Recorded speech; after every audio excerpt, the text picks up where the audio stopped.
নমস্কার বন্ধুরা, বৃষ্টি রান্নাঘরে সবাইকে স্বাগত। কাছে দূরে যে যেখান থেকে আমার ভিডিওটি দেখছেন, আশা করি সবাই ভালো আছেন, সুস্থ আছেন। গরমের দুপুরে এক থালা ভাত নিঃশেষ করে ফেলতে পারে এমনই একটা রেসিপি কিন্তু আজকে আমি নিয়ে আসলাম। খুব সুন্দর, খুব সহজে কিন্তু এই রেসিপিটা করে দেখাবো। তো চলুন কিভাবে আমি তৈরি করেছি একবার আমি আপনাদের সাথে শেয়ার করি। তার জন্য সবার প্রথমে আমি একটা মশলা তৈরি করব, মানে এই মশলাটা দিয়েই পুরো রান্নাটা হবে। একদম গরমের সবজি, তার সাথে সাথে মুখরোচক হবে। তার জন্য সবার প্রথমে আমি আস্ত ধনেকে একটুখানি এরকমভাবে নেড়ে নিলাম।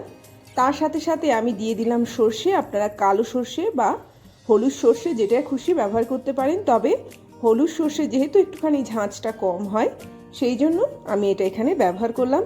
খুব ভালো করে এটাকে নাড়াচাড়া করে একটুখানি ভাজা করে নেব। তার মধ্যে দিয়ে দেব এখানে আমি চারমগজ, তার সাথে একটুখানি লেবু পাতা। এটা গন্ধরাজ লেবুর পাতা। তো এই লেবু পাতা এই সময় কিন্তু এই রকমভাবে যদি ভাজা করে কোনো তরকারিতে দেন, তাহলে কিন্তু খুব সুন্দর একটা গন্ধ আসে আর খুব শরীরটা ফ্রেশ করে দেয়।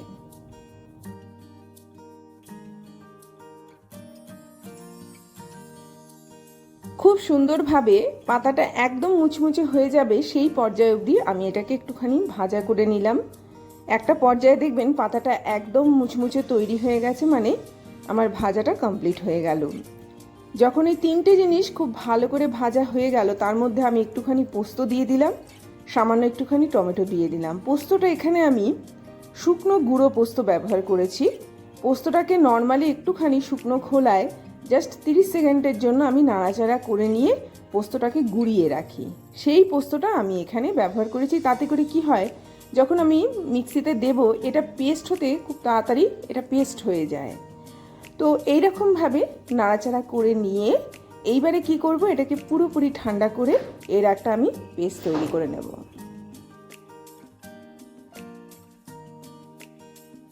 কড়ার মধ্যে যৎসামান্য আমি তেল দিয়ে দিলাম। তেলটাকে একটুখানি গরম হতে দেব, কাঁচা তেলে করব না। সামান্য একটুখানি তেলটা গরম করে নিয়ে আমি একদম ডুমো ডুমো করে কেটে নিয়েছি, মানে একটু ছোট সাইজ করে কেটে নিয়েছি ঝিঙে। সেই ঝিঙেটা এখানে আমি অ্যাড করছি। এই সময় ঝিঙে খাওয়া খুব জরুরি।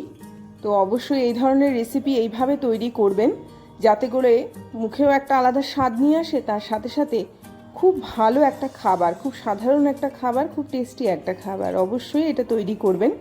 তো ঝিঙেটাকে খুব ভালো করে নাড়াচাড়া করে নিলাম। এর মধ্যে সামান্য একটুখানি নুন দিয়ে দেব, যাতে করে এটা একটুখানি নরম হতে খুব তাড়াতাড়ি হয়ে যায়।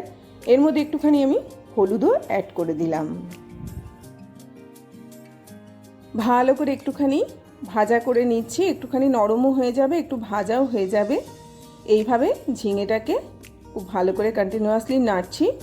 নেড়ে নেড়ে দেখুন কতটা পরিমাণে একদম সুন্দরভাবে ভাজা হয়ে গেল। যখন ভাজা হয়ে যাবে, আগের থেকে গ্রেট করে রাখা গাজর আমি এখানে দিয়ে দিলাম। দুটো সবজি খুব ভালো, দুটো সবজি খুব হালকা এবং খুব টেস্টি। অবশ্যই এই সিজনে এইভাবে তৈরি করুন, খেতেও চমৎকার লাগবে। তার সাথে সাথে বেশিক্ষণ লাগে না তৈরি হতে। আর ভাত, রুটি, লুচি, পরোটা যার সঙ্গে খেতে চান তার সাথেই ভালো লাগে, শুধু শুধু খেতেও ভালো লাগবে। এত সুন্দর চমৎকার তৈরি হয়েছে যে একবার নয়, আপনারা বারবার বানাতে চাইবেন এই গরমের দুপুরে। এক থালা ভাত নিঃশেষ হয়ে যাবে যদি এইভাবে এটা তৈরি করতে পারেন।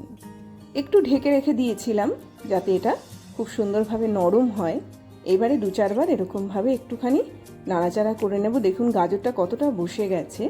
তো এরকমভাবে 2-4 বার আমি ঢেকেও দিচ্ছি এবং ঢাকনা খুলে এটাকে খুব ভালো করে একটুখানি নাড়াচাড়া করে নিচ্ছি।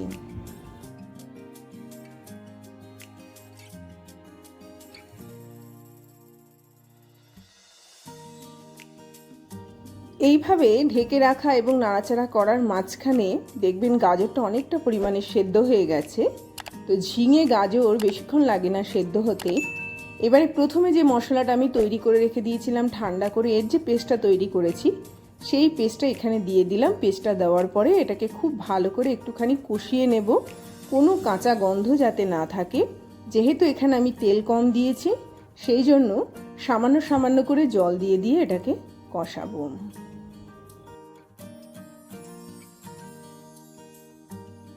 কষানোটা এমন হবে, কষিয়ে কষিয়ে কষিয়ে কষিয়ে এটা একদম ছোট একটা তাল তৈরি হবে, যেটা দিয়ে কিন্তু খেতে ভালো লাগবে।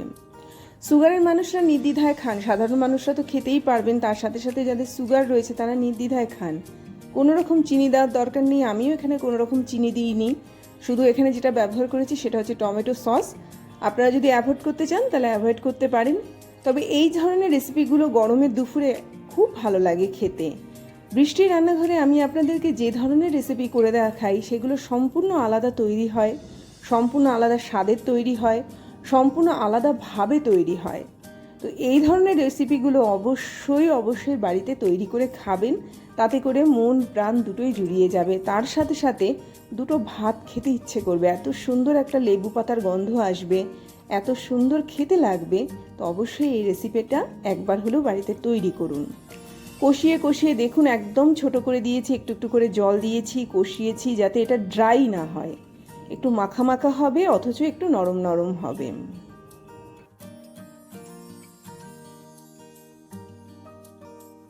ঝাল হওয়ার জন্য এখানে আমি কাঁচা লঙ্কা বা গুঁড়ো লঙ্কা কোনোটাই ব্যবহার করিনি।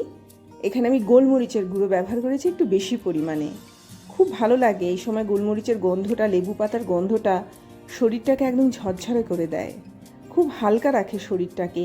আপনারা যখন খাবেন খুব ভালো লাগবে খেতে। যদি আপনারা এর মধ্যে মাছ দিতে চান তাহলে ছোট্ট ছোট্ট ট্যাংরা মাছ দিতে পারেন, একদমই ছোট, অথবা আপনারা চিংড়ি মাছ ব্যবহার করতে পারেন। এই দুটো মাছই এটার সাথে খুব ভালো লাগে খেতে।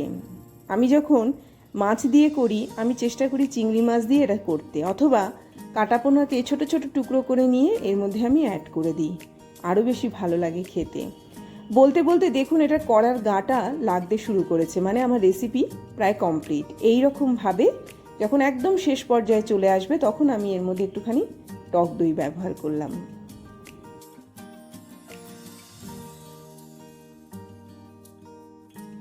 গরমের দুপুর নিরামিষ রান্না, টক দই না হলে কিন্তু অসম্পূর্ণ থেকে যায়। শরীরটাকে একটু হেলদি, একটুখানি আনকমন এই রেসিপি তৈরি করতে গেলে এইভাবে যদি তৈরি করেন অসাধারণ খেতে লাগবে। অবশ্যই এইভাবে তৈরি করুন। একদিকে পোস্তর একটা টেস্ট পাবেন, অন্যদিকে টক দইয়ের একটা টেস্ট পাবেন, অসম্ভব টেস্টি একটা খাবার। দেখুন যেই টক দইটা পড়লো এটা কিন্তু কড়ার গাটা ছাড়তে শুরু করে দিয়েছে, আমার রেসিপিও রেডি হয়ে গেল। পরিবেশন করে দেখাচ্ছি, খুব সাধারণ একটা রেসিপি অসাধারণভাবে করে দেখালাম।